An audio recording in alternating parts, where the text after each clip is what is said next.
बिस्मिल्लाहिर्रहमानिर्रहीम।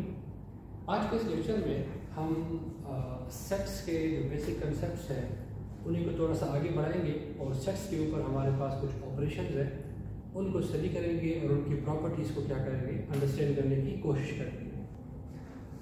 डेफिनेशन है universal set की। The biggest set under any given circumstance is called universal set. किसी भी गिवन सिचुएशन में जो सबसे लार्जेस्ट सेट होता है उसको हम यूनिवर्सल सेट कहते हैं। फॉर एग्जांपल, यहाँ दो एग्जांपल्स गिवन हैं। अगर हमें इस करंट क्लास की CR या GR को सेलेक्ट करना हो तो वो हम इस क्लास के तमाम स्टूडेंट्स से में ही किसी एक स्टूडेंट को सेलेक्ट करेंगे। इट मीन्स इस सिचुएशन में जो करंट क्लास मेरे सामने हैं उनके तमाम स्टूडेंट के सेट को हम यूनिवर्सल सेट कहेंगे। अगर मुझे रिफा इंटरनेशनल यूनिवर्सिटी की क्रिकेट टीम बनानी है, इट मीन्स इसमें जितने प्लेयर्स होंगे वो हम रिफा यूनिवर्सिटी से ही सेलेक्ट करेंगे। तो रिफा यूनिवर्सिटी के तमाम स्टूडेंट का जो सेट होगा वो क्या होगा? यूनिवर्सल सेट होगा। अगर मुझे इंग्लिश के वावल अल्फ़ाबेट्स चुनने हैं तो वो इंग्लिश के तमाम अल्फ़ाबेट्स से ही सेलेक्ट करेंगे। तो इंग्लिश लैंग्वेज के जितने अल्फ़ाबेट्स हैं उनके कलेक्शन को हम क्या कहेंगे? यूनिवर्सल सेट कहेंगे। एंड सो ये जो दो एग्जांपल मैंने बताई है, ये दो यहाँ लिखी हुई है। If we want to select the CR GR of BS Maths semester 3, then the set of all students of this class is universal set. If we want to make the cricket team of the Rifa International University, then the set of all students of Rifa International University is a universal set. ये थी universal set की definition. अब हम sets के ऊपर कुछ operations हैं उनको डिफाइन करेंगे और फिर उनकी कुछ प्रॉपर्टीज हैं तो उनको स्टडी करेंगे। ऑपरेशंस ऑन सेट्स, सबसे पहला ऑपरेशन है यूनियन का, फिर इंटरसेक्शन, फिर कंप्लीमेंट और difference. Let you be a universal set. हम एक यूनिवर्सल सेट ले रहे हैं and A B be the subsets of U, then union of A B is defined as A और B का जो यूनियन होगा इसको हम डिफाइन कर रहे हैं X such that X belonging to A और X belonging to B। यानी यूनियन के अंदर A और B के सारे एलिमेंट आ जाते हैं और जो एलिमेंट रिपीट हो रहे होंगे दोनों में मुश्तरका होंगे वो एक टाइम लिखे जाएंगे। The intersection of A B is defined as A intersection B X such that X belonging to A and X belonging to B। Intersection में A और B के जो कॉमन एलिमेंट्स है सिर्फ और सिर्फ वो आएंगे। The difference of A and B is defined as A और B का डिफरेंस हम कैसे डिफाइन करेंगे?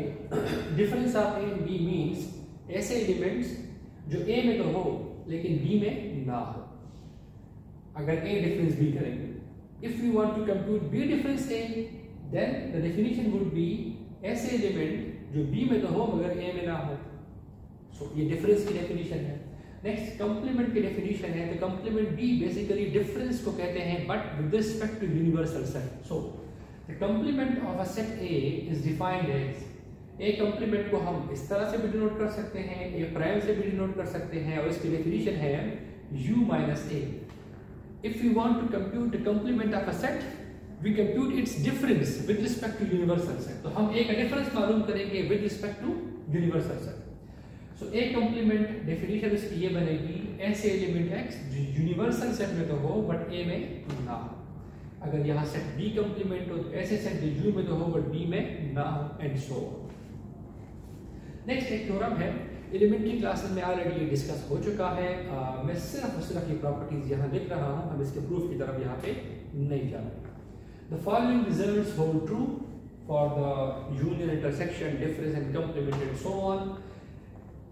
A union A is equal to A intersection A is equal to A। इसे हम कहते हैं आइडेम्पोटेंट लॉ कि किसी सेट का उसी सेट से यूनियन ले तो रिजल्ट में वही सेट आएगा। सिमिलरली किसी सेट का उसी सेट से इंटरसेक्शन ले तो रिजल्ट में वही सेट आएगा और इस प्रॉपर्टी को कहते हैं idempotency property. Next, union A union B is equal to B union A intersection B is equal to B intersection A। यानी जो इंटरसेक्शन और यूनियन का ऑपरेशन है वो कम्यूटेटिव भी है। सिमिलरली यूनियन का ऑपरेशन एसोसिएटिव भी है, इंटरसेक्शन का ऑपरेशन एसोसिएटिव भी है। यूनियन जो है डिस्ट्रीब्यूटिव है ओवर इंटरसेक्शन और इंटरसेक्शन जो है वो भी डिस्ट्रीब्यूटिव है ओवर यूनियन। तो यूनियन और इंटरसेक्शन जो है वो डिस्ट्रीब्यूटिव लॉस को भी क्या करते हैं? सेटिस्फाई करते हैं। डिस्ट्रीब्यूटिव लॉज भी यूनियन और इंटरसेक्शन के ऑपरेशन के लिए होल्ड हो रहा होता है। अब हम डी मॉर्गन लॉ को अंडरस्टैंड करने की कोशिश करेंगे। तो हम डी मॉर्गन लॉ की स्टेटमेंट पढ़ेंगे और फिर डी मॉर्गन लॉ को प्रूव करने की कोशिश करेंगे।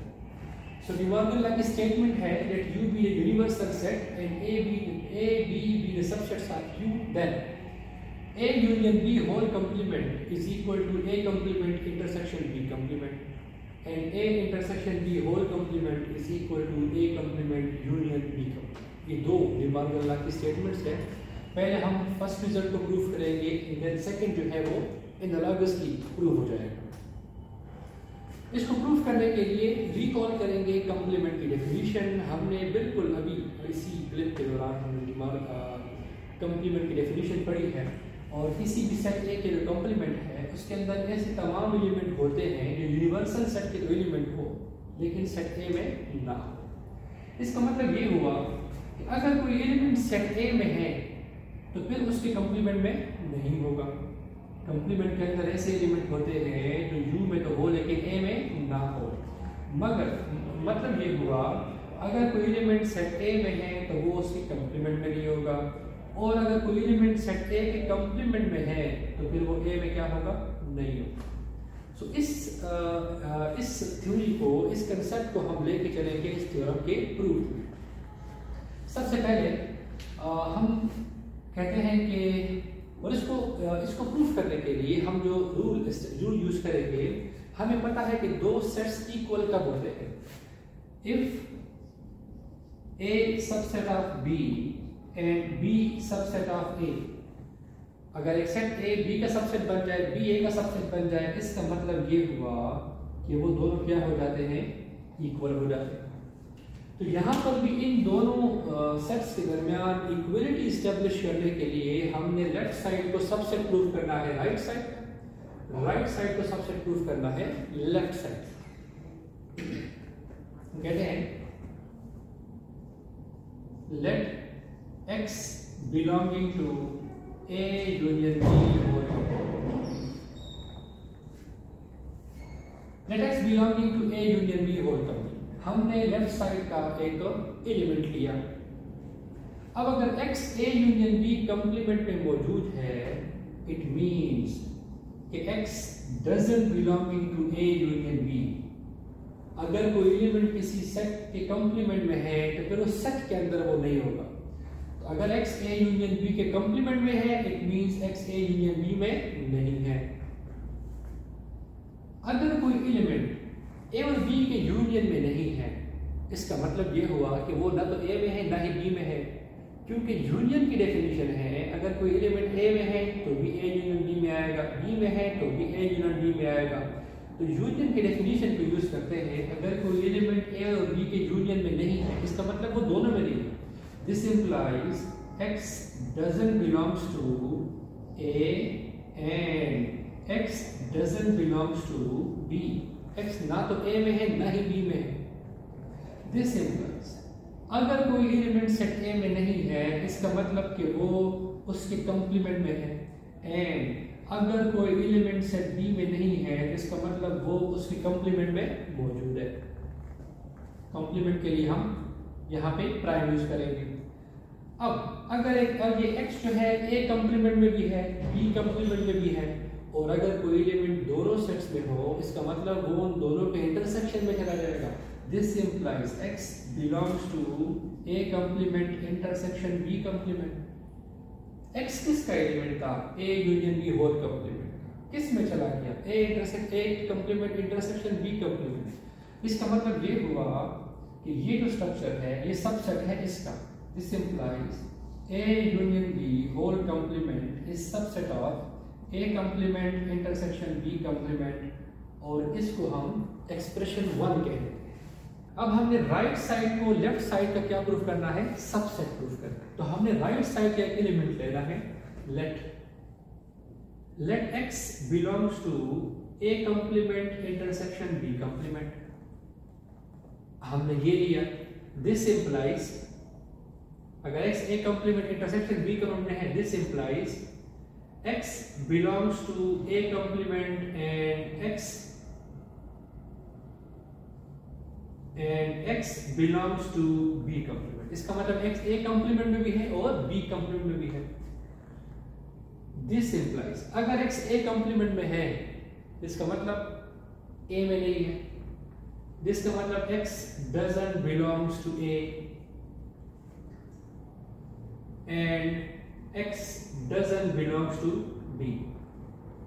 क्योंकि b कंप्लीमेंट में है तो b में क्या होगा, नहीं होगा, by the definition of complement. अब इसके बाद अगर x a में नहीं है और b में भी नहीं है तो वो उनके यूनियन में नहीं होगा। This implies x doesn't belongs to a union b, और अगर x a union b में नहीं है तो उसका मतलब होगा x belongs to a union b whole complement। x किसका एलिमेंट था, राइट साइड का, x किस में चला गया, लेफ्ट साइड में। This implies a complement intersection b complement subset बन जाता है a union b whole complement का। इट मींस कि लेफ्ट साइड जो है सबसेट था राइट साइड का, और जो राइट हैंड साइड है वो सबसेट बन गया लेफ्ट हैंड साइड का। सो फ्रॉम 1 and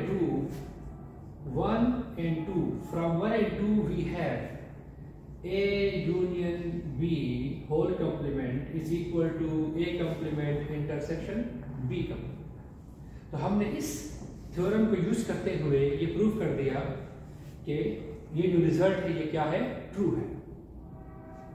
थोड़ा सा अपनी आसानी के लिए हम ये भी कर सकते हैं कि अगर आप ये रिजल्ट देखिएगा x belongs to a complement intersection b complement, तो ये इसकी पहली स्टेटमेंट है। अगर आप ये रिजल्ट देखिएगा x belongs to a complement x belongs to b complement, ये इसकी दूसरी स्टेटमेंट है। अगर आप ये देखिएगा x belongs to a x belongs to b, इसकी x doesn't belongs to a doesn't belongs to b, इसकी तीसरी स्टेटमेंट है। अगर आप ये देखें x doesn't belongs to a union b, इसकी नेक्स्ट स्टेटमेंट है। अगर आप ये देखिएगा x belongs to a union b whole complement, मतलब ये हुआ जो हमने यहाँ पे किया वो एग्जैक्टली इसका कन्वर्स था।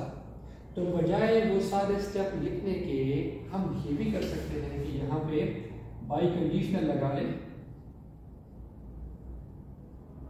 और यहाँ पे हम डायरेक्टली क्या लिख लें, इक्वल, और रिजल्ट हमारा क्या हो गया, ट्रू हो गया। तो हम इसको ऐसे भी प्रूव कर सकते हैं, और या अगर आप इसको सेपरेटली करना चाहें तो भी हम इसको ऐसे भी कर सकते हैं।